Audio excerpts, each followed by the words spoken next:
जब भी प्रेम की बात होती है, भगवान श्री कृष्ण का नाम सबसे पहले आता है।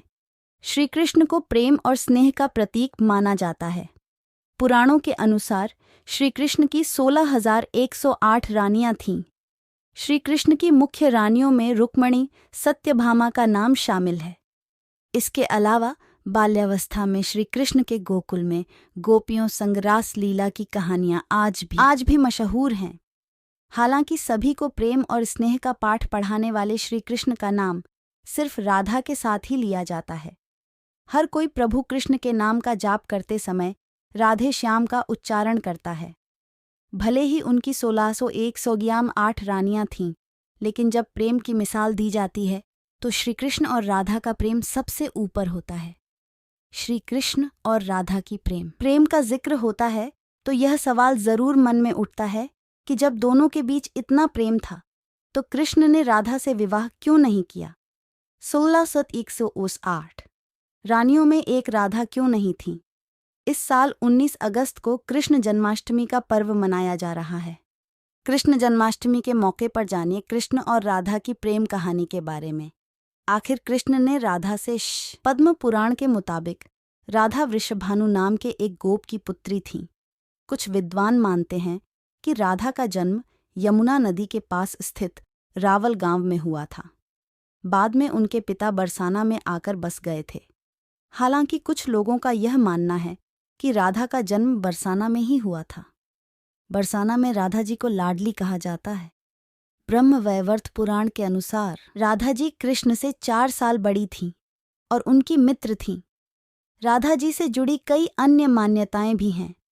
ब्रह्म वैवर्त पुराण के अनुसार राधा का विवाह रायण नाम के व्यक्ति से हुआ था, जो कि माता यशोदा के भाई थे, यानी रिश्ते में राधा कृष्ण की मामी लगती थीं। हालांकि अन्य पुराणों में ऐसा जिक्र नहीं मिलता। कृष्णा जन्माष्टमी, राधा कृष्णा लव एस राधा जी से जुड़ी कई अन्य मान्यताएं भी हैं। ब्रह्म वैवर्त पुराण के अनुसार राधा का विवाह रायण नाम के व्यक्ति से हुआ था, जो कि माता यशोदा के भाई थे, यानी रिश्ते में राधा कृष्ण की मामी लगती थीं। हालांकि अन्य पुराणों में ऐसा जिक्र नहीं मिलता। राधा और कृष्ण की प्रेम कहानी मान्यता है कि जब श्री कृष्ण 8 साल थे तो उनकी मुलाकात राधा से हुई, जो 12 साल की थीं। श्री कृष्ण राधा से प्रेम करने लगे। दोनों एक दूसरे से विवाह भी करना चाहते थे। जब ये बात राधा के घर वालों को पता चली तो उन्होंने राधा को घर में कैद कर दिया। वह लोग राधा और कृष्ण की विवाह के इसलिए भी खिलाफ थे क्योंकि राधा की मंगनी हो चुकी थी। कहा जाता है कि श्री कृष्ण ने राधा रानी से शादी करने की हठ कर दी थी।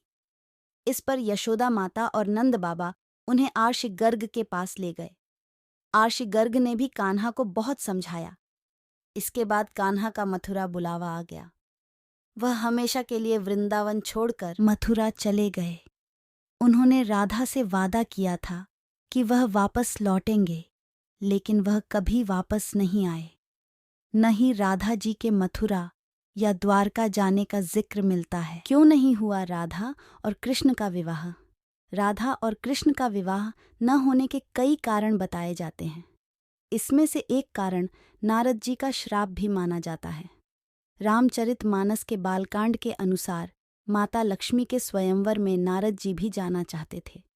भगवान विष्णु ने नारद जी के साथ छल करते हुए उन्हें खुद का स्वरूप देने के बजाय वानर का स्वरूप दे दिया, जिसकी वजह से माता के स्वयंवर में नारद जी का काफी उपहास हुआ।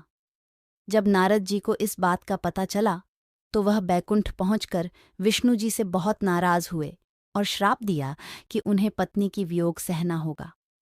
यही वजह है कि रामचंद्र अवतार में उन्हें सीता का वियोग सहना पड़ा और कृष्ण अवतार में देवी राधा से उनका विवाह न हो सका। क्या राधा ने शादी से किया था मना? एक मत यह भी है कि देवी राधा ने ही श्री कृष्ण से विवाह के लिए मना किया था। राधा यशोदा पुत्र कान्हा से प्रेम करती थीं, लेकिन जब वह मथुरा गए तो राधा रानी खुद को महलों के जीवन के लिए उपयुक्त नहीं मानती थीं। लोग चाहते थे कि श्री कृष्ण एक राजकुमारी से विवाह करें। इसलिए राधा ने श्री कृष्ण से विवाह न करने की ठान ली।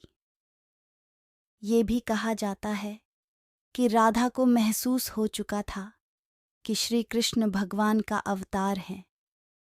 वह खुद को एक भक्त मानने लगी थीं। राधा श्री कृष्ण की भक्ति में लीन हो चुकी थीं। वह भगवान से विवाह नहीं कर सकती थीं।